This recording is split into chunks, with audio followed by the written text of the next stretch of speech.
जय हिंद। आप सभी का स्वागत है सिग्मा के ऑनलाइन क्लास में। और आज के इस क्लास में हम पढ़ने वाले हैं उपग्रह का कक्षीय वेग। यानी किसी भी उपग्रह की बात करें कि अगर वो परिक्रमा कर रहा हो किसी भी ग्रह का, तो उसका कक्षीय वेग क्या हो सकता है। तो सबसे पहले आप ये जान लो कि ग्रह क्या होता है। आपको पहले से भी पता होगा या नहीं पता है तो आप जान लो कि ग्रह की बात करें यानी कि जो सूर्य के चारों तरफ परिक्रमा करता है उसे हम ग्रह कहते हैं। जैसे हमारे पास कितने ग्रह हैं? 8 ग्रह हैं। और कौन कौन से हैं इसके लिए अलग से वीडियो है, उसको जाके आप देख लेना। अब देखो, सूर्य के चारों तरफ जो परिक्रमा करे उसे हम क्या कहते हैं? ग्रह कहते हैं। और जो इन ग्रहों का परिक्रमा करता है उसे हम लोग उपग्रह कहते हैं। और लेकिन जो मनुष्य के द्वारा भेजा गया कोई क्या हो, ऐसा पिंड हो जो क्या करे, इन ग्रहों का परिक्रमा करे, उसे हम लोग कृत्रिम उपग्रह कहते हैं। जैसे में कृत्रिम भारत के द्वारा छोड़े गए बहुत सारे उपग्रह हैं, जिनमें क्या है, आपका आर्यभट्ट है, रोहिणी 1 है, रोहिणी 2 है, इनसैट है, ऐसे बहुत सारे उपग्रह हैं। वैसे ही हम लोग बात कर रहे हैं उपग्रहों की गति, यानी जो उपग्रह होता है ये पृथ्वी तल से कितने ऊंचाई पे है तो उसका क्या होगा, वेग क्या हो सकता है। तो इसके बारे में सबसे पहले हम लोग देखें तो यहाँ पे मान लेते हैं कि ये हमारी पृथ्वी है। ये हमारी पृथ्वी है भाई। चलो, ये पृथ्वी है। पृथ्वी के द्रव्यमान को हम लोग इंडिकेट करते हैं एमई से। और यहाँ पे पृथ्वी की जो त्रिज्या होती है उसको आप इंडिकेट करते हो कैपिटल आर ई से। चलो, अभी इसके ऊपर यच ऊंचाई पर, इस पृथ्वी से यच ऊंचाई पे एक हमारा यहाँ पे क्या उपग्रह है। ये उपग्रह है जिसका द्रव्यमान स्मॉल एम है।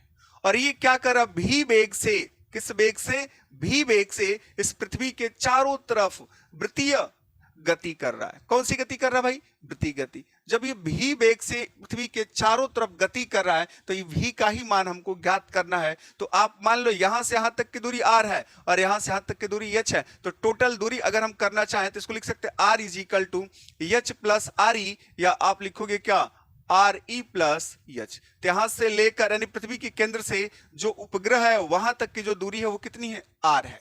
ठीक है।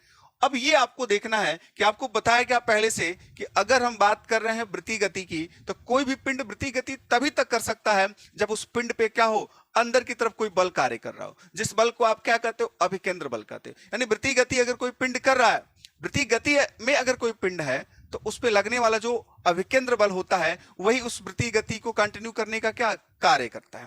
अब इसमें ये सोच लो कि यहाँ पे क्या है, कोई भी क्या बंधन नहीं है, यानी किसी भी रस्सी के सहारे यहाँ पे या किसी भी पार्टिकल के सहारे इसको बांधा नहीं गया है। यानी कि इन दोनों के मध्य जो आपका अभिकेंद्र बल का काम करेगा वो कहां से मिलता है? यानी कि इन दोनों के मध्य का जो अभिकेंद्र बल होता है वो पृथ्वी द्वारा इस पिंड पे लगाए गए गुरुत्वाकर्षण बल के कारण उत्पन्न होता है। आपको पहले से बताया गया है कि आप जानते हो कि ब्रह्मांड में कोई भी पार्टिकल होता है एक दूसरे को क्या करता है? आकर्षित करता है। सेम सेम वैसे पृथ्वी भी क्या करेगी? इसको अपनी ओर आकर्षित करेगी। और जो ये आकर्षण बल है वही इस पे क्या करता है? अभिकेंद्र बल का काम करता है। और अभिकेंद्र बल किधर की तरफ होता है? अंदर की तरफ होता है। तो सबसे पहले इस उपग्रह पे लगने वाला जो अभिकेंद्र बल है वो क्या हो जाएगा? आप इसको F1 से इंडिकेट कर लो। और किसी भी पार्टिकल का जो अभिकेंद्र बल होता है उसके लिए पहले से बताया गया है वीडियो बना के कि क्या हो सकता है। तो अभिकेंद्र बल होता है ये इस उपग्रह का द्रव्यमान यानी m, और इस उपग्रह का वेग mv², और पान क्या होता है? इनके बीच की दूरी, यानी कि जिस वृत्तीय पथ पे वो उपग्रह गति कर रहा हो उसकी त्रिज्या। तो आप लिखोगे क्या? r। चलो, इसको इक्वेशन नंबर फर्स्ट मान लेते हैं। लेकिन अभी आपको बताया गया है कि यहाँ पे क्या होता है, जो अभिकेंद्र बल होता है वो क्या होता है, कहां से प्रदान किया जाता है, कहां से लाया जाता है, कहां से मिलता है? ये पृथ्वी द्वारा इस पे लगाया गया जो गुरुत्वाकर्षण बल होता है उससे मिलता है। और गुरुत्वाकर्षण बल का फॉर्मूला आप जानते हो, ये होता है F is equal to capital G, ये होता है m1 m2 upon r²। But यहाँ पे देखो पृथ्वी की त्रिज्या कितनी है? r ई है। और पृथ्वी का द्रव्यमान क्या? m ई है। और इस उपग्रह का द्रव्यमान कितना है? m है। तो गुरुत्वाकर्षण बल क्या मिलेगा? ये मिलेगा आपको F2 इज इक्वल टू, ये मिलेगा कैपिटल G, और ये मिल जाएगा आपको m ई, एक द्रव्यमान m ई, दूसरा द्रव्यमान m, तो m ई अपान m, और बीच की दूरी टोटल स्मॉल r का स्क्वायर। ठीक है। अब यह भी बताया गया कि दोनों एक दूसरे के बराबर हों। क्यों? क्योंकि ये वाला जो बल है इसी के कारण उत्पन्न हुआ है। यही बल क्या है? ये वाला है। इसका मतलब एक दूसरे के बराबर लिख सकते हो आप। F1 is equal to F2। F1 का वैल्यू कितना है? mv²/r is equal to capital G m e small m/r²। जहां पे r से एक r कटेगा, स्मॉल m से स्मॉल m कटेगा, अब मिला v square is equal to देखो GME अपान कितना r। कोई डाउट यहां तक, कोई संदेह? अब v का ही तो मान ज्ञात करना था, v इज इक्वल टू ये हो जाएगा अंडर रूट GME अपान क्या मिलेगा r। r का वैल्यू रख सकते हो, ये अंडर रूट में ही मिलेगा आपको GME अपान r। r का वैल्यू कितना है यहाँ पे देख लो, RE प्लस एच है, RE प्लस एच। क्लियर?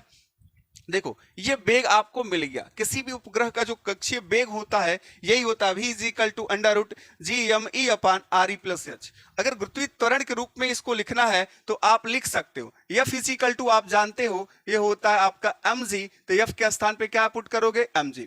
ठीक है, mg is equal to capital G, और m1 के स्थान पे क्या है, ये है, तो आप यहाँ पे लिखोगे me इंटू m, तो g ये मिलेगा me इंटू m, और पृथ्वी की त्रिज्या कितनी होती है, RE, तो ये लिखोगे आप कितना लिखोगे, RE का होल स्क्वायर।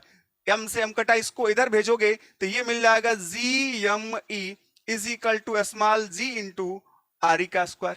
यानी आप GME के स्थान पे स्मॉल g इंटू RE का स्क्वायर नोट कर सकते हो, तो ये मिल जाएगा आपको under root g into RE का स्क्वायर अपान में RE प्लस एच।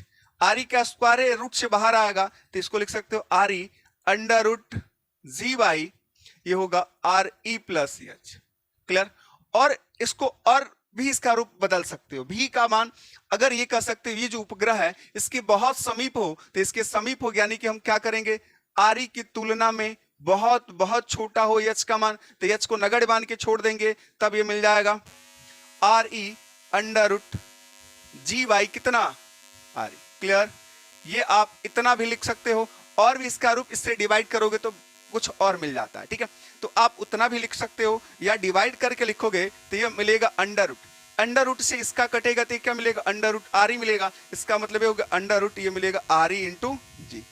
ये देखो इससे हम लोग यहां से शुरू करके लेके जाएं, यानी कितना रूप बदल गया इसका, v is equal to under root GME upon r है। क्लियर? जी RE का square by RE plus H हो गया। अब एक और मिल गया यहां से, RE into under root G by RE था, अब डिवाइड कर दिए तो क्या मिला, अंडर रूट RE इंटू क्या जी मिला। तो ये इसका कक्षीय वेग होता है, किसी भी उपग्रह के लिए ये कक्षीय वेग होता है। अब यहां से देख लो कक्षीय वेग जो मिला है यहाँ पे बटे में क्या है, r है। क्लियर? जब बीच की दूरी बढ़ेगी, बीच की दूरी बढ़ेगी इसका मतलब वेग उसका क्या होगा, घटेगा। बीच की दूरी घटेगी इसका वेग क्या होगा, बढ़ेगा। एक चीज आप और याद रखना कि जो कक्षीय वेग है वो क्या करता है जी, इस उपग्रह के द्रव्यमान के ऊपर डिपेंड नहीं करता। क्यों नहीं करता? क्योंकि यहाँ पे किसी भी फॉर्मूले में देखो क्या ये इस पे उपग्रह का द्रव्यमान है क्या, इसमें कहीं कहीं स्मॉल m है क्या इस वेग में, कहीं भी नहीं है। इससे ये पता चलता है कि उपग्रह का जो कक्षीय वेग होता है उस उपग्रह के द्रव्यमान के ऊपर डिपेंड नहीं करता है, चाहे वो 500 kg का पिंड हो, चाहे वो 50 kg का हो, चाहे 5 kg का हो, उसका कक्षीय वेग क्या है, समान होगा। इस कक्षा में अगर किसी दूसरे पिंड को भी ले जाके स्थापित करोगे तो उसका भी वेग क्या होगा, इसी का वेग रहेगा। ठीक है, कोई दिक्कत? चलो ठीक है, फिर नोट कर लो।